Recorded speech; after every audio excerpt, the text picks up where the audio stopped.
Hi hello welcome. Telangana రాష్ట్ర గీతం మీద ప్రస్తుతం జరుగుతున్న చర్చలు అందరికీ తెలిసింది. కీరవాణికి స్వరాలు కూర్చే బాధ్యత అప్పగించడంపై అభ్యంతరాలు వ్యక్తమవుతూనే ఉన్నాయి. కీరవాణిని ప్రభుత్వం తీసుకోలేదని, అందశ్రీని ఎంచుకున్నాడని, పూర్తి బాధ్యత ఆయనదే అని తెలంగాణ సీఎం స్పష్టం చేసిన సంగతి తెలిసింది. ఇప్పుడు ఈ రాష్ట్ర గీతానికి సంబంధించిన స్వరకల్పన జరిగింది.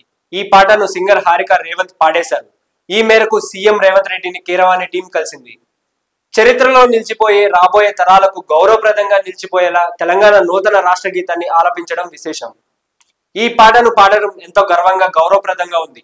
ఈ ప్రతిష్టాత్మక ప్రాజెక్టులో నన్ను చేకూర్చినందుకు కీరవాణి సారికి, తెలంగాణ గొప్ప చరిత్ర, సంస్కృతి సారాంశాన్ని సంగ్రహించే గీతాలకు ప్రాణం పోసిన అందశ్రీ గారిని నేను కృతజ్ఞతలు తెలియజేస్తున్నాను. ఈ విజయాన్ని సాధ్యం చేసినందుకు మా గౌరవనీయులు ముఖ్యమంత్రి రేవంత్ రెడ్డి సార్కి నా ధన్యవాదాలు. ఈ గీతం తెలంగాణ రాష్ట్ర అవతరణ దినోత్సవం నాడు, అంటే జూన్ 2, 2024 ఆవిష్కరించబడుతుందని పోస్ట్ చేసింది.